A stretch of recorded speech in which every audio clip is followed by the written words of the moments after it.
Katika siku za usoni, pale jua lilipoharibu dunia na dunia kuwa jangwa na kuwa sio sehemu salama ya kuishi mwanadamu, na yeyote aliyenusurika ilibidi aishi usiku tu na bila kutoka katika jua, akiwemo bwana mmoja ambaye anaitwa Finch. Yeye akiwa kuna Deuj ambao ni roboti wake ambaye alikuwa anampa company katika sehemu moja na sehemu nyingine. Finch hapa akiwa anaangalia hali ya hewa, na hapa alikuta jumba kubwa ambalo aliingia kidogo alau apate mahitaji. Alikuta chakula cha mbwa na kukusanya chakula hiki na kubeba baadhi ya vitu ambavyo anavitaka. Finch aliweka alama hapa kwamba tayari ameshapitia hapa na tayari ameshaingia, na kuchukua lamani yake na kuendelea kuangalia taratibu wapi nyumbani. Eneo lote lipo kimya, halina watu, kwa hiyo Finch hakuogopa. Alipita na kugonga magari ambayo yapo barabarani, lakini baada ya kuona tatizo hili ilibidi atoe yale magari na kuyaweka pembeni ili mradi siku nyingine yasije akamsumbua. Finch aliondoka taratibu mdogo mdogo mpaka kwenye maabara yake ambayo alikuwa anafanya kazi katika kituo hiko. Kutokana na tsunami lilikuwa linakuja, Finch alifanya haraka sana na kuwahi ndani ya jumba hilo na kusafisha vifaa vyake vya kazi, na Finch aliingia na kidogo na kuweka mwili wake vizuri, lakini alikuwa anasumbuliwa na kifua kikali. Finch baada ya kuosha mwili wake na kujiweka sawa, alishuka taratibu mdogo mdogo na kuingia ndani ya chumba chake. Hapa alikutana na mbwa wake ambaye anaitwa Goodyears.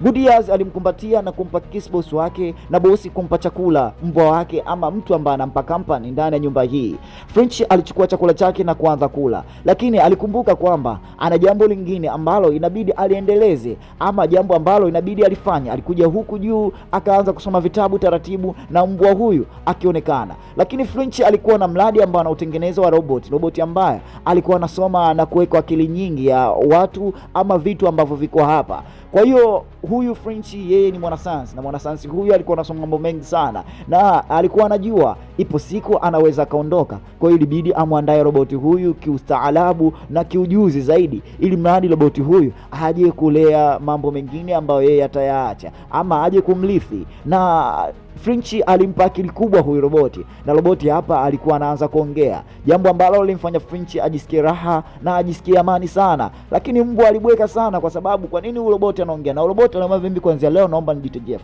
Jamaa alishangaa sana, kwa sababu Jeff alikuwa ni mtu wake wa karibu. Akamwambia kwa nini unapenda kujiita Jeff? Akamwambia nimesoma hapa, kwa hiyo nimeona bora nijiite Jeff.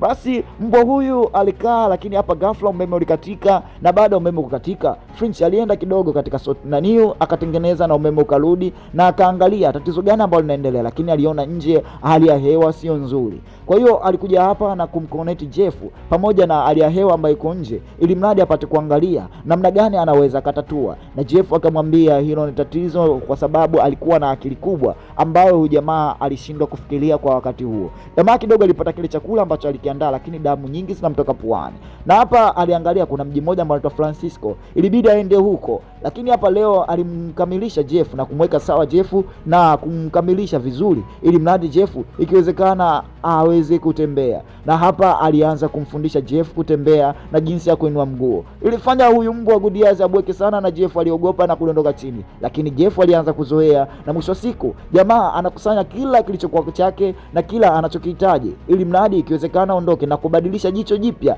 katika muonekano wa lenzi hii ambayo inalinda mlango wake, na kuchukua vitu vyao na taratibu na kuanza kuondoka katika jiji hili kwenda katika ile jiji la Francisco, akiwa na mbwa wake, akiwa na Jeff. Lakini Jeff hapa anaonekana kama amepata hitilafu kidogo, ilibidi jamaa Finch aje amrekebishe Jeff. Hii anamrekebisha huku Goodyears yeye anaangalia picha na kuangalia maudhui ya jambo linavyoendelea. Jeff anaiko sawa ili mradi apate kukaa vizuri na awe kamili, huku jamaa anamuonyesha picha, na hapa wakashia kikombe kidogo cha kahawa kama kupongezana. Na mchizi alikusanya baadhi ya nguo zake na akamwambia Jeff, hakika nataka kidogo nitoke nje hapa tukatembee. Na basi walitoka nje pamoja, na akanamuonyesha jinsi jua lilivyokuwa hatari kwa maisha yao. Lakini hapa kutokana mlango ulipigwa cheni, lakini Jeff aliutoa mlango huko kutokana yeye ana nguvu nyingi. Na waliingia hapa, Jeff kwa mara ya kwanza anajiona kwenye kioo, na baadhi ya vitu walichukua na kukusanya kitu. Akamuonyesha popcorn jinsi zinavyowaka, na hata kama hazijatiwa moto kutokana na moto mkali wa jua ama miali mikali ya jua. Akamwambia jua hili si salama kwetu,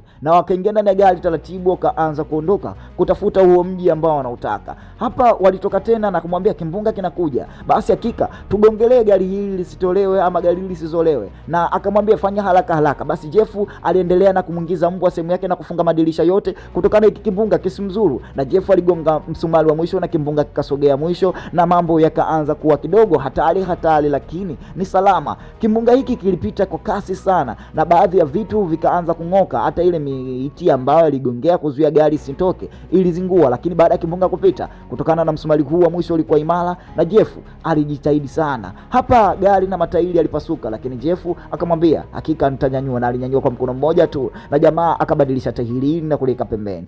Hapa wakiendelea kupiga story na wakati ukaendelea na sola ikawaka tena na Jeff akaendelea kupata nguvu, lakini mbwa anabweka na kuonyesha kama yeye hajamzoea Jeff, lakini taratibu mzee anamtuliza. Lakini Jeff alitaka story nyingi kutoka kwa huyu mmiliki wake, akamwambia unajua maisha yana siri kubwa sana, maisha mpaka uishi na uwe ufikie hatua kama hii inabidi uwe mvumilivu, kwa kuwa niliishi maisha mazuri sana lakini leo niko peke yangu. Kwa hiyo huyu mdoli ama huyu roboti alikuwa anauliza vitu vingi na kutaka kujua maisha na yeye, ili mradi aishi kama mwanadamu, lakini mtu mzima alikuwa anakoa sana kiasi ambacho ilikuwa inamtisha. Na hapa alishuka kidogo katika nyumba hii mgahawa, huku akiendelea kukoa ili mradi apate kahawa kidogo, lakini ndio hivyo. Lakini mbwa alipotaka kutolewa na Jeff, mbwa aligoma kwa sababu hakumzoea Jeff. Basi mzee alimchukua mbwa huyu na kuwatuliza, na walipoingia ndani yeye alimwambia hebu hakika mtulieni hapa na huyu mtu. Lakini Jeff alitamani kuendesha gari kama bosi wake na kuchukua CD kuweka na kuendesha gari taratibu, lakini alijikuta anagonga. Na baba baada ya kushtuka aliogopa kuingia ndani ya jua, alibidi amzuie mbwa wake na kumwambia hakika ukiingia ndani ya jua utasambaratika,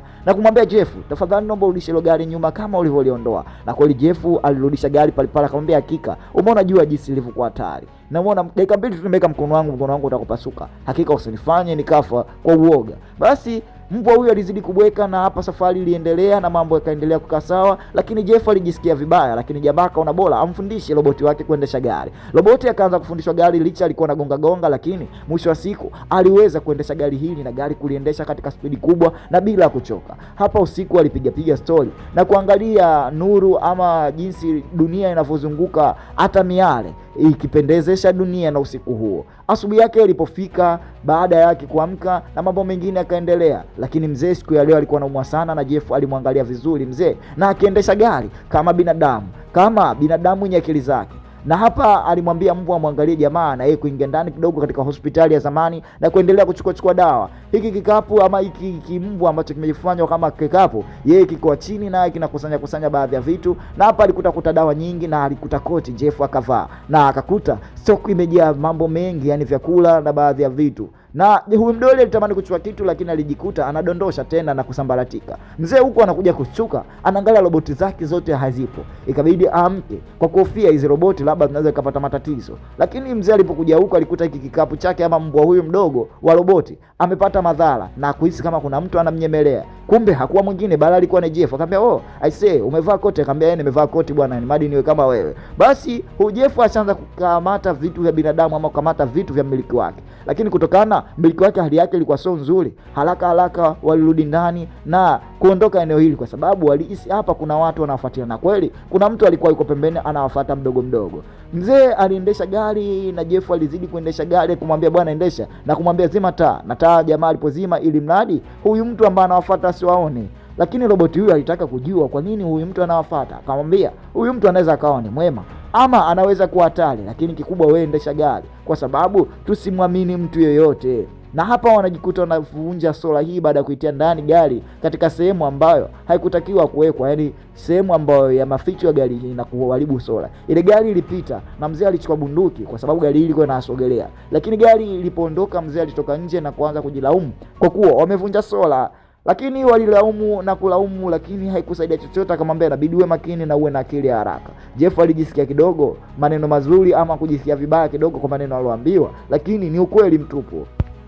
Sasa ilibidi mzee amwambie Jeff kwa nini yeye anashindwa kukaa na watu karibu, kwa sababu watu sio waaminifu. Anamwambia kuna siku moja kulikuwa mama na mtoto huyo walikuwa wanataka msaada, lakini kabla sijasimamisha naenda kuwachukua, kuna mtu naye kaja hapo hapo akawataka watu kuondoka nao kinguvu, na mwisho siku uamuzi aliochukua ni kuwapiga risasi mama na mtoto wake, wakafa hapo hapo. Na nilipoenda kuangalia kitu gani ambacho kimetokea, nikamkuta huyu mbwa mdogo, na ndio maana huyu mbwa anamlinda kwa maisha yangu yote. Sitaki huyu mbwa akimtokea chochote, hata kama siku nitaondoka, na wewe nakutaka huyu mbwa umwangalie vizuri na umpe matunzo yote. Basi baada ya stori ile, mzee aliyalala na alipumzika kutokana mzee kifua kinamuuma sana na kohoa vikali.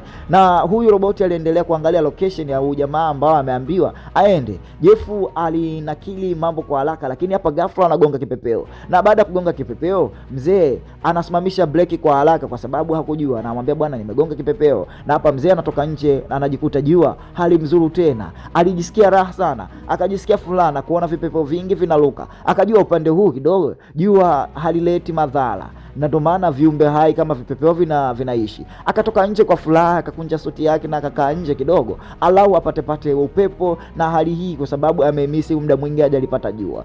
Walipiga stori sana na Jeff na akamwelekeza maisha na kanuni. Akamwambia, hakika leo mimi nipo, lakini mimi nitakufa, lakini wewe utakaa milele. Inabidi uepukane na watu sio watu wazuri, binadamu hawana jema, binadamu hawana hisani, na vile vile nitakuachia ulisi wapa, umtunze vizuri mpaka huyu mbwa atapoondoka na yeye katika dunia hii. Basi hapa akawa anamfundisha namna gani anaweza akacheza na huyu mbwa. Akachukua kitenesi kidogo na akamwambia, umeona kitenesi, inabidi ujue namna gani ya kucheza na hawa mbwa. Basi Jeff alisimama, na baada ya kusimama akaanza kuongea, akamwambia, hemu chukua iko kitenesi, na akamshika huyu mbwa. Yaani mzee anachokifanya hapa ili madi awalisisha, akakitupa kile kitenesi. Mbwa alikienda na Jeff akaanza kucheza, lakini mbwa kila anaporushwa kitenesi anachukua anamletea spinch, lakini hapa mzee anakoa tena vikali. Na kamkubwa Jeff anamchukua huyu bosi wake na kumkumbatia na kumpa hagla. Mwisho anamwambia, mimi buriani binadamu nikifa utanitoa moto. Basi anamwambia hapa mbwa mwangalie, na Jeff anakusanya vitu kutokana na mzee hali yake sio nzuri. Anasikia mbwa anabweka, na baada ya kusikia mbwa anabweka, alipoenda kumwangalia mtu mzima, anakuta swaiba wake tayari ameshakufa na kumchoma moto, ili mradi kwa heshima ya kumzika. Na hapa yeye Jeff ndo amebakia na huyu mbwa, na yeye ndo anaendelea kumpa matunzo. Kwa mara ya kwanza Jeff anatupa kitenesi na mbwa anamletea. Kwa hiyo Jeff akapata hug tena kutokana kwa huyu Goodyears, na wakawa marafiki mazuri kutokana na binadamu huyu tayari ameshakufa. Na wanafufika Francisco, jamaa anakuta ujembe wake, na hapa kibango kile kinaikwa Finchi, na yeye anaweka, na kwa sababu Auntie Sofia naye alikuwa tayari ameshafariki, na wote alama hizi wanaweka. Na mbwa anajua tena hana maisha mengine zaidi ya kuwa na huyu Jeff ambaye ni robot, na Jeff yeye sasa hivi ndio mmiliki wake. Wanangu wa Kapinga TV, kama ni mara yako ya kwanza kujiunga nasi, usisahau kusubscribe, usisahau kutufollow kwa picha kali na simulizi kama hizi. Ni hapa Kapinga Online TV. Ni mimi hapa msimulizi wako Faybash. Chao.